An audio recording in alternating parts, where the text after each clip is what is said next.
Hello दोस्तों, स्वागत है आपका हमारे YouTube channel CTT and TET's preparation में। और आज की इस वीडियो में मैं क्लास 4 के EVS के चैप्टर 12 को एक्सप्लेन करूंगी। चैप्टर 1 to 11 को मैं प्रीवियस वीडियो में एक्सप्लेन कर चुकी हूं। कैसे कैसे बदले घर, चैप्टर का नाम है कैसे कैसे बदले घर।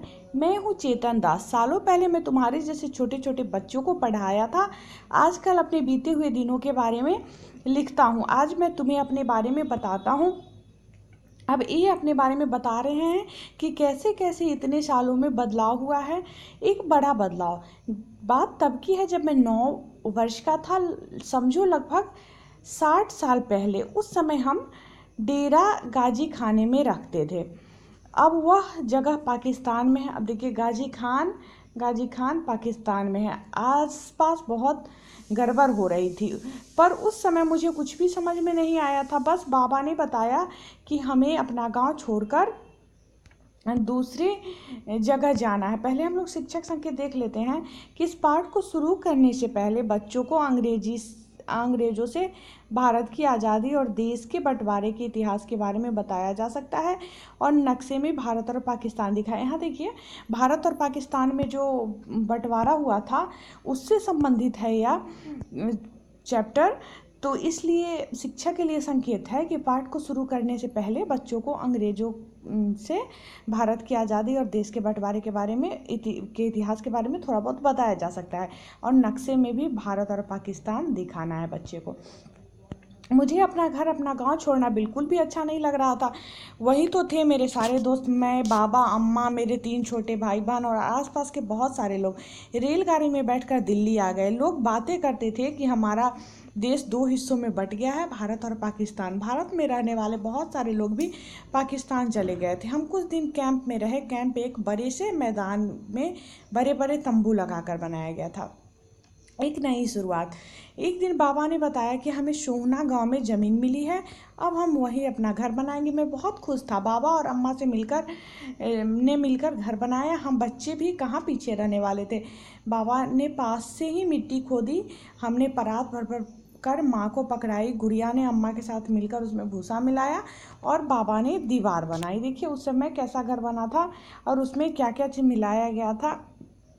मिट्टी में भूसा मिलाया गया था, उसी से दीवार बनी थी।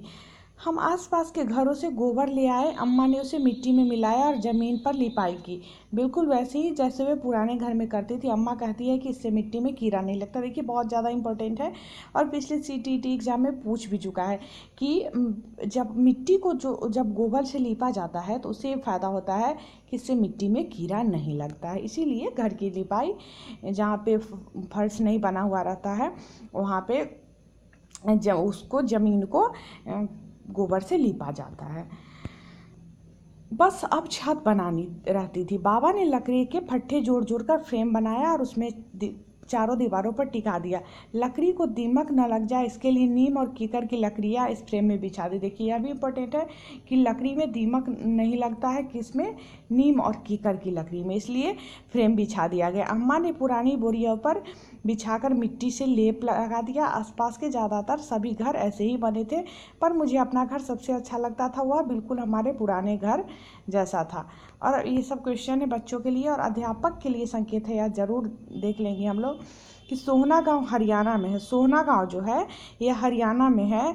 और बच्चों को नक्शे में हरियाणा ढूंढने को कहे, उसका ध्यान इस ओर दिलाया जा सकता है कि सोहना गांव के अधिकतर घर बनाने में आसपास आसानी से मिलने वाली चीज़ें इस्तेमाल हुई थी और आसपास मिलने वाली इन चीज़ों और उसके इस्तेमाल पर कक्षा में चर्चा करवाई जा सकती है। अब देखिए मकान में कैसे कैसे बदलाव आया। बहुत जल्दी बीत गया। मेरी पढ़ाई पूरी हो गई और नौकरी भी लग गई। अम्मा बाबा चाहते थे कि मैं शादी कर लूँ। सोचा शादी से पहले घर की थोड़ी मरम्मत करवा ले, एक कमरा और डलवा ले।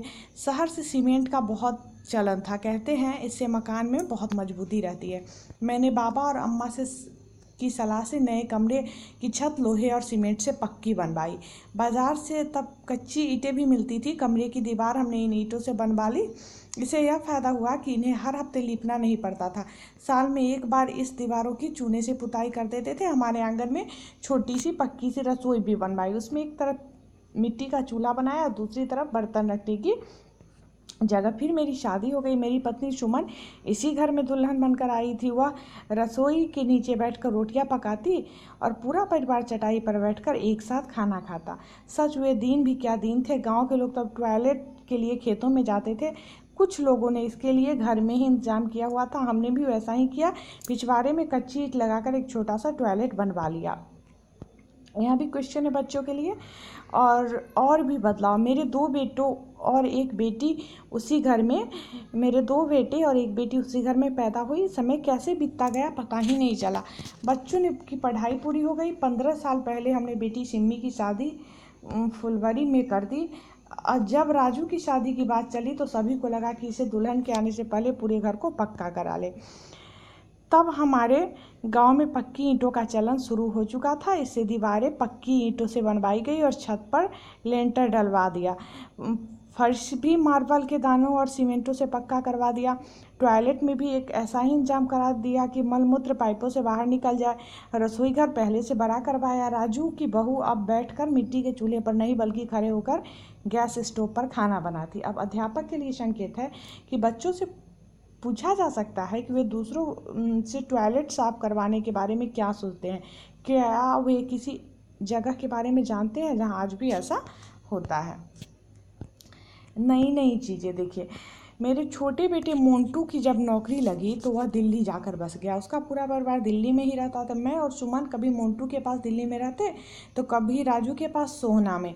मैं सोहना से जब दिल्ली जाता हूँ तो रास्ते में गुड़गांव शहर पड़ता है। देखिए सोहना से दिल्ली जाने के रास्ते में गुड़गांव शहर पड़ता है। मेरे देखते ही देखते इतने सालों में यहाँ कितनी सारी बड़ी बड़ी इमारत बन गई और वो भी कितनी ऊँची ऊँची। यहाँ पे देखिए चित्र भी बना हुआ है। कुछ साल पहले राजू ने दोबारा टॉयलेट बनवाया। उसमें बाथरूम में रंगीन टाइलें भी लगवा दी।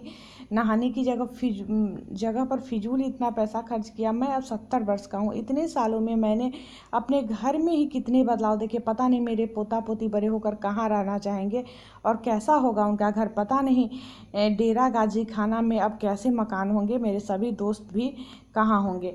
अब यहाँ देखिए बच्चों के लिए क्वेश्चन है। ये भी बच्चों के लिए क्वेश्चन है। आगे अध्यापक के लिए संकेत यहाँ पे इसको हम लोग देख लेते हैं।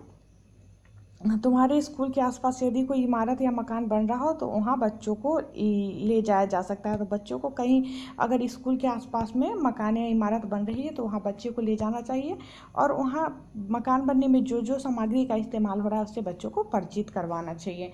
अध्यापक के लिए अगर हो सके तो जहाँ इमारत बन रही है वहाँ बच्चों को ले जाए। वहाँ काम कर रहे कुछ लोगों को अपने स्कूल में बुलवाए और उनके काम और औजारों के बारे में बातचीत करें कि वो किन किन औजारों का इस्तेमाल करते हैं, किन किन सामग्री का इस्तेमाल होता है घर बनाने में।